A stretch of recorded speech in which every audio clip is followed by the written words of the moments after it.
Inspiração para muitas obras cinematográficas, a vida real dos guerreiros gladiadores foi marcada por batalhas sangrentas e gloriosas, como a de Priscos e Verus, que pelo espetáculo emocionou até o imperador Tito. Grandes guerreiros como Espartacus, considerado o maior de todos os gladiadores daquela época, tocou o terror e liberou a maior rebelião e revolta contra o Império Romano. Sejam bem-vindos, eu sou o Vitor e vou te contar sobre 8 dos maiores gladiadores da Roma Antiga. Antes te peço para deixar o like e se inscrever no canal caso ainda não seja. Agora vamos para a história. Cômodos não foi grande, mas ficou famoso por ser um imperador romano infame que era obcecado em atuar na arena como um gladiador. Ele era notório por seu ego e se considerava acima de todos os outros. Naquela época, apesar do glamour e popularidade que os gladiadores desfrutavam, eles ainda eram considerados humildes pelas classes altas romanas. Assim, Cômodos teve partes de seu palácio convertidas em uma arena para lutar como um gladiador em particular. Isso não foi o suficiente para satisfazer seu desejo de lutar como um verdadeiro gladiador. Logo, ele começou a lutar em batalhas públicas, com absoluto desrespeito por seu status real.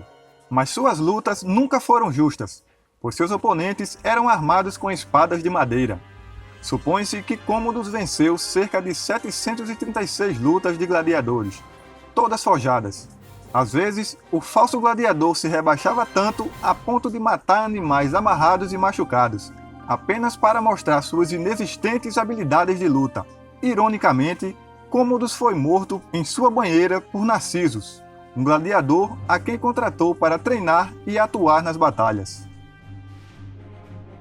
Carpóforos foi um dos gladiadores bestiari ou gladiadores que lutavam contra animais selvagens mais populares. Essa classe de guerreiros era notória por sua curta expectativa de vida, mesmo para os padrões dos gladiadores. Sendo um bestiário célebre, Carpóforos era muito talentoso quando se tratava de lutar contra animais selvagens. E ele era muito mais habilidoso em lutar contra animais na arena do que em lutar corpo a corpo contra outros gladiadores. Carpóforos costumava enfrentar rotineiramente animais selvagens como leões, ursos, leopardos e rinocerontes.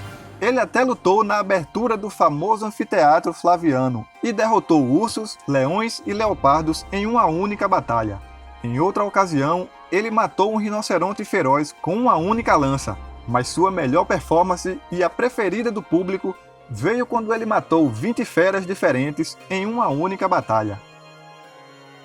Esses dois podem ter vencido uma série de lutas como gladiadores competentes em suas carreiras, mas eles são mais conhecidos por sua lendária batalha final em que se enfrentaram. Priscos e Verus lutaram nessa batalha épica no primeiro século depois de Cristo, no famoso anfiteatro Flaviano. Por acaso, a batalha final foi também o primeiro grande espetáculo da Arena Flaviana, um espetáculo que foi documentado em detalhes pelo poeta Marcial. Depois de horas de um combate alucinante, os dois guerreiros se renderam um ao outro ao mesmo tempo. Em respeito pela habilidade e coragem, eles largaram as suas espadas e foram ovacionados pela multidão. O organizador do evento, o imperador Tito, também ficou comovido com a forma como a batalha foi concluída. Ele concedeu aos guerreiros um par de rudes, uma pequena espada de madeira que garantia a liberdade aos gladiadores após a aposentadoria.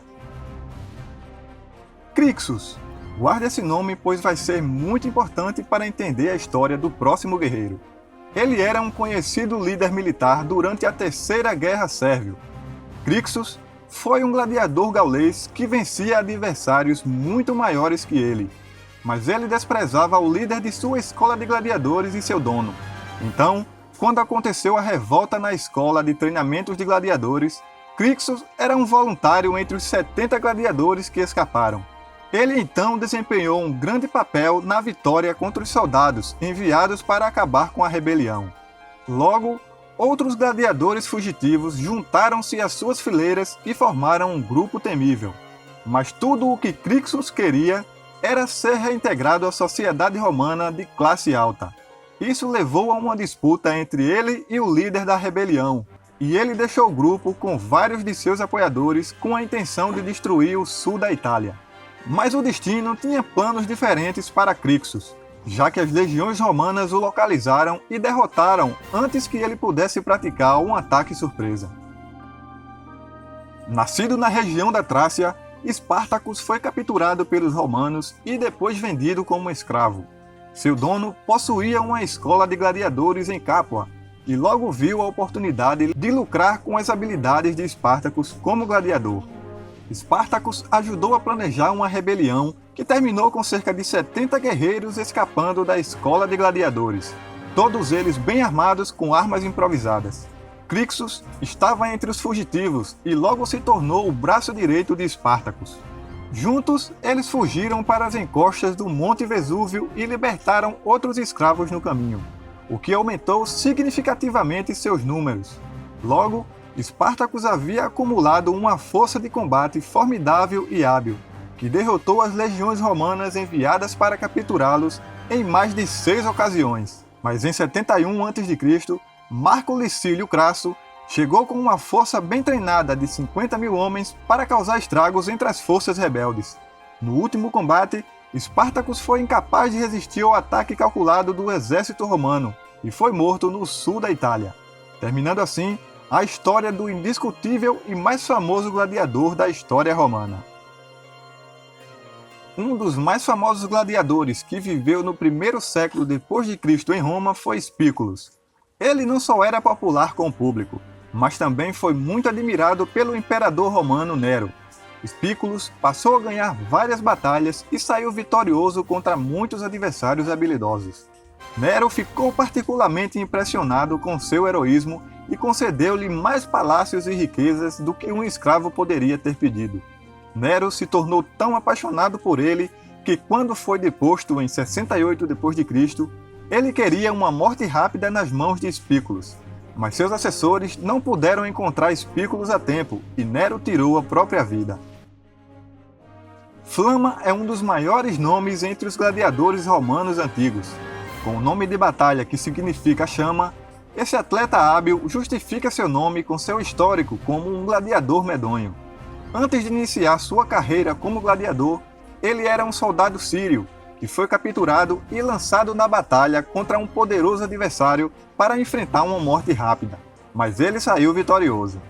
Flama comandava uma dominação inigualável sobre inúmeros oponentes na grande arena do Coliseu. Usando uma pequena espada, um escudo e uma armadura em apenas metade do seu corpo, ele aterrorizou seus oponentes por cerca de 13 anos em lutas que atraíram um grande número de espectadores. No momento em que ele morreu, com a idade de 30 anos, ele havia lutado surpreendentes 34 batalhas, 21 das quais ele venceu, 9 foram empates e apenas 4 derrotas. Ele foi premiado com Rhodes e sua liberdade em 4 ocasiões diferentes, mas ele recusou a oferta em todas e continuou a seguir sua vida como guerreiro. Esses foram alguns dos gladiadores mais casca-grossa que já batalharam nas arenas da Roma Antiga. Você tem algum que admira? Acompanha alguma série sobre gladiadores que seja épica? Deixa aí um comentário com o nome da série. Eu vou ficando por aqui. Se gostou do vídeo, deixa teu like e se inscreve no canal, beleza? Te espero na próxima aventura pela história.